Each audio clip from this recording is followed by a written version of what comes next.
Okay, here we go again. Maybe the show is getting better. Is it? We're going to find out. Well, the short answer is no, not really. So, this is the third episode of Star Trek Picard. This is the end, is the beginning.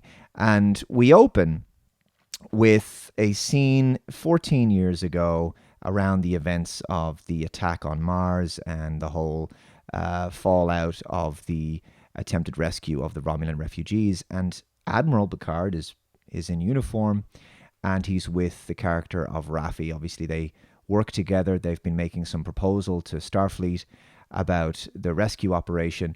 And I think there is some subtle de-aging CGI going on here. I think other people have pointed it out. Patrick Stewart does look visually younger, and it's very well done. I have to be honest; it's very, very good. So kudos on that.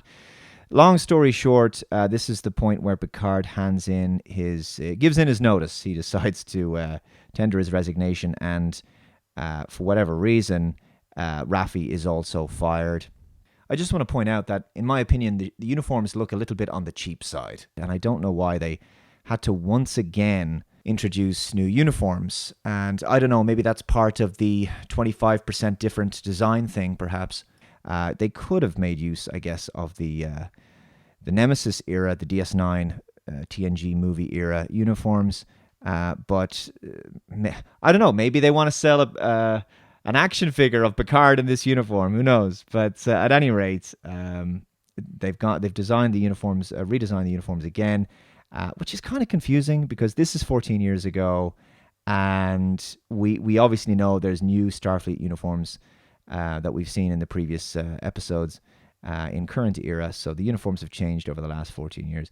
No big deal. At least they've made some kind of effort, and we've seen Patrick Stewart back in uniform again, which is nice. Then we move to present day in the Vasquez Rocks. Picard is trying to convince Raffi, who now lives alone in isolation in the desert, and she's doing drugs and she doesn't trust him, and they've had this big falling out. And again, for some reason, just like with the second episode, Picard keeps getting yelled at by strong female characters, right? The Admiral, the Irish Romulan lady, and now this character, Raffi. And he just keeps taking it. This is something that the Critical Drinker pointed out in his review of the second episode. Once again, Picard gets a bollocking from a strong female character, and I don't know, he just feels like a doormat in this show. And then we move to the Borg cube again, where we have more talking. This time we have the reintroduction of the character of Hugh, and Hugh is working alongside Soji to help. To basically help former Borg drones who might be a little bit difficult to rehabilitate. The side story is that Picard and Raffi, he has to try to convince her to work with him. She doesn't agree to initially. I mean, we know that she does because she's a regular cast member.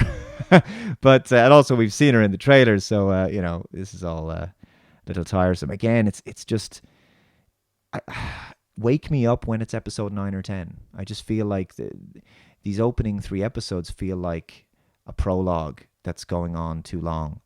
And the story, this is actually, and no word of a lie, there's a scene later.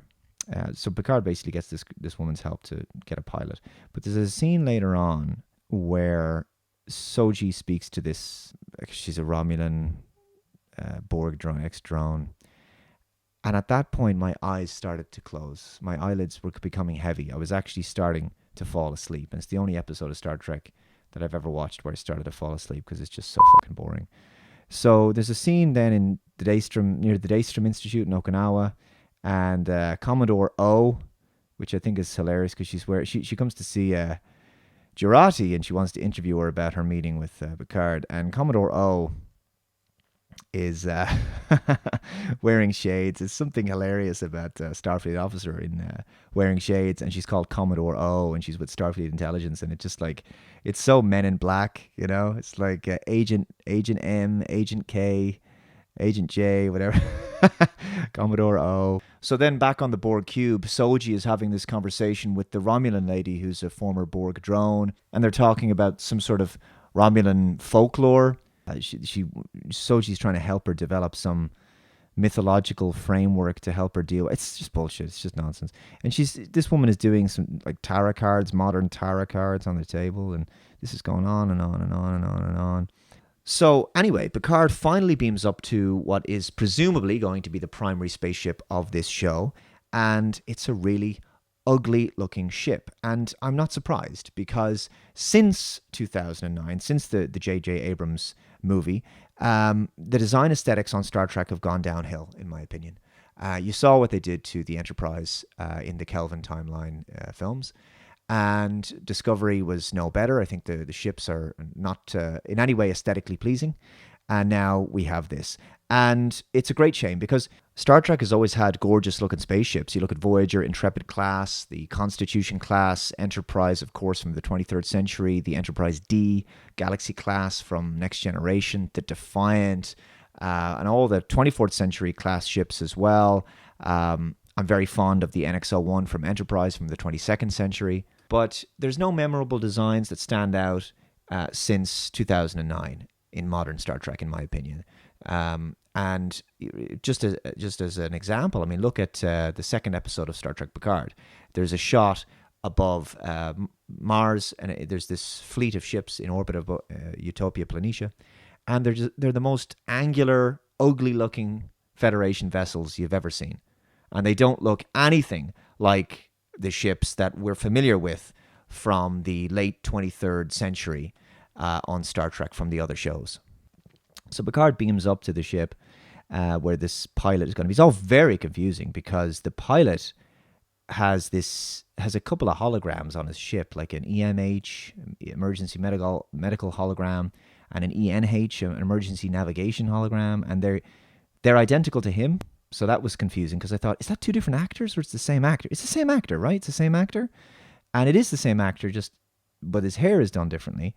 And the weird thing is that this actor, at one point, there's the ENH, is again speaking with an Irish accent. It's just the weirdest thing. It's one of those kind of stereotypical leprechaun type Irish accents, like, top of the morning to you, how are you getting on? It's like, it just doesn't work. And so this new character of Rios, Captain Rios, has been introduced, and Picard meets with him, and that goes on for a bit. Again, another hard-boiled, tough, world-weary, cynical character, because that's where we go now. It's just so the default, as everything has to be harsh and unpleasant, and there's no joy or fun at all in this episode. There's no laughs. There's no levity. There's not that I don't expect Star Trek to be a comedy here. I'm just saying that there's nothing warm or fun or even remotely human about anything. Everybody kind of speaks like a robot. And so there's a scene then, again, and this points to another situation that emerged with Star Trek Discovery, which is the holographic displays, the computers that they use. So Raffi is on one of these. She's doing some research, and she finds out that what's-his-face, Maddox, who they're looking for, is on a planet called Free Cloud, which sounds like some sort of free cloud storage company or something. And she's using one of these holographic displays, and it's just ridiculous, because they would be so bad for your eyes. I hate these things. Okay, they think, like, the producers of the show think this is the new cool thing, holographic displays, and tapping into air, where there's no haptic feedback whatsoever, which would be very unsatisfying to use and not very intuitive at all. But this would be really bad for your eyes, because you can actually see behind the display, because the displays are transparent, so you can see the rest of the room behind you. So it would be like looking at glass. I mean, there's a reason why the UIs on our computers look the way they do. But this would be painful to use, because you would be trying to focus on something that's in your immediate field of view, but you would be seeing something that's behind you all the time. So you'd be constantly using this while squinting, and it would be hard to see text very easily. So so anyway, Rios has this conversation with this Irish navigation hologram, and I really want them to do like a really hardcore Northern Ireland accent. It's like, well, let me tell you this, Captain Picard is fantastic. He's an absolutely fantastic captain. So you got to get the whistle. So let me say this to you, Captain Rios. We need to reroute the primary plasma conduit relays on Section 2 to the warp core. So, something like the Americans will never be able to understand the accent. It's so thick. But anyway, then, speaking of Irish accents, Orla Brady returns then, and she's with Picard as the female Irish Romulan back on the Chateau Picard, and they have a conversation, and he's deciding that he's going to go off into space, and then it goes back to the Borg cube again, where they have this long, drawn-out discussion about basically nothing, and Soji is trying to help this woman, and then back on Chateau Picard, we have an attack by who we believe could be the, what do they call themselves? Vashta Narada? No, the Jad Vash. I don't know. The secret Romulan group, at least that's, we're led to believe it could be them. And again, it's guys in biker helmets, and they're big bruisers of guys, but for some reason, three older people, shall we say. Patrick Stewart being an elderly man at this point. But anyway, Picard, along with the help of an older Romulan lady and an older Romulan man, are able to quite readily defeat these young, extremely buff warrior Romulans very readily, making them complete cardboard cutout stick villains. It's just totally not believable. I mean, why bother sending these assassins when they're just pathetic? I mean, the first episode, these guys are beaten up by some small android girl with Matrix moves, and in this episode, three elderly people take them out fairly easily. And then Girardi shows up, and they speak to the Romulan, and he doesn't really tell them anything interesting other than the fact that Soji is dangerous, and while simultaneously that's seen as juxtaposed with the Romulan lady spurging out and grabbing one of the weapons of the Romulans in this little treatment area, whatever. And then simultaneously the Romulan swallows his little acid pill or whatever, and he starts to dissolve away. Ah, that's awful. Romulan is a very stubborn stain. It's very hard to get out with a carpet. Soji then grabs the gun from the lady, and so Soji starts to worry about her sister Daj, so she contacts her mother, who may not be real at all. Maybe her mother is, I don't know, maybe she's actually bad, or maybe she's been taken over, or maybe it's a hologram, or who knows. But her mother starts telling her that Daj is fine and that she spoke to her recently and whatever. And then while this is happening, Soji did basically what I did during this episode, which is she falls asleep. But maybe something's activated in her, who knows. But she falls asleep, and then she wakes up, and in walks Swindon Spock.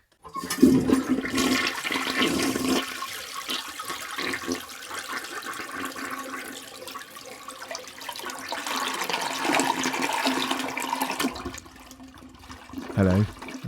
Yeah. Wouldn't go in there. I just dumped the warp core, if you know what I mean. Yeah. Yeah, give that a minute. Yeah, it's the Vindaloo from last night. Vindaloo is a traditional Romulan dish. Yeah. Anyway, I'm teasing. Look, this show isn't all that fun, so I have to make my own fun sometimes. Anyway, moving on. Anyway, so they have a conversation. She's worried about stuff, and he tells her that he might be falling in love with her, but of course he's manipulating her. And then he has this scene with his sister, which is a little bit too on the flirtatious side for them to be sister and brother. It's a bit weird. So yeah, that's all very arch and theatrical and melodramatic, and another one of those what I call mustache twirling villain scenes.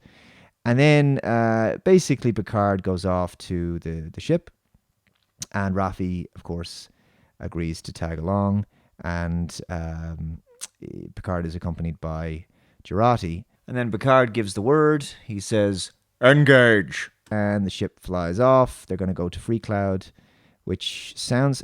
Free Cloud, if that's a planet, I mean, it sounds like a planet from Star Wars or from Firefly. It doesn't really sound like a planet name from Star Trek, if I'm honest. And then we get the trailer for the next episode, for episode 4. So again, not an awful lot of movement in the plot. It's getting boring. I hope something happens in the next episode, something meaningful. And it feels like a fairly basic story that it's almost made up as it goes along, this show. It feels like an overly simple story being anemically stretched out over 10 episodes. I mean, this could have been, a 3 or 4 part show.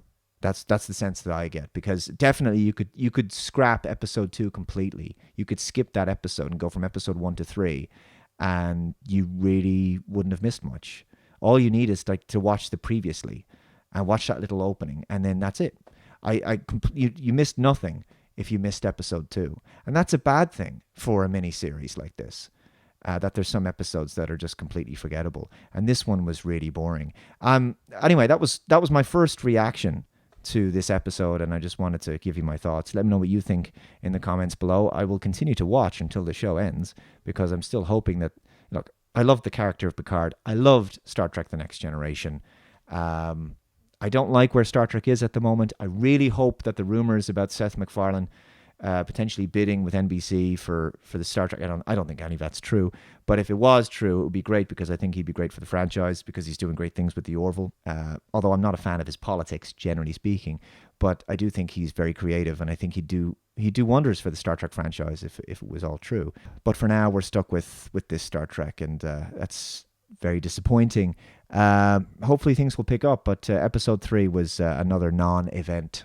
And I have to say that I find the way in which this story is being told to be quite frustrating. So the plot is being sort of drip-fed scene by scene, but without explanation for many of the things that we're seeing on screen. Like, how did the Romulans get their hands on a Borg cube? What's their ultimate goal with this Borg technology? What do they want it for? How did Soji get involved with this project?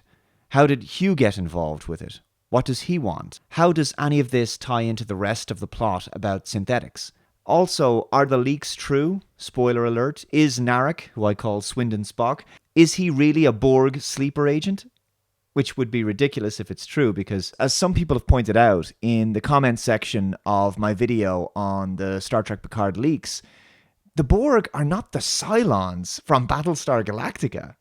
There also appears to be a lot of factions in this story. I'd say too many. What does his sister want? What's she all about? And what about Commodore O? Who's she working for? What's her motivations? Now, I'm all for interesting subplots and mysteries in fiction, but this is just frustrating and confusing. And in addition to that, none of these characters seem three-dimensional or likable. They're all wooden, cardboard cutouts, reading cliched dialogue in a melodramatic fashion. I know very little about these people. In fact, I have no idea of their backgrounds or their motivations. I'm beginning to wonder if some of the mysteries are even worth keeping in the story at this point. I mean, we're in episode 3 out of 10, and by keeping so many things secret, it's just going to mean that later in the season, there's going to be huge info dumps for the audience to consume, and endless expositionary scenes in order to explain everything. In the meantime, we've had a lot of talking, boring, plodding scenes that seem designed to kind of fill out the runtime. Anyway, that's my thoughts so far. This is episode 3 of Star Trek Picard. I'll catch you next time for episode 4. Bye-bye.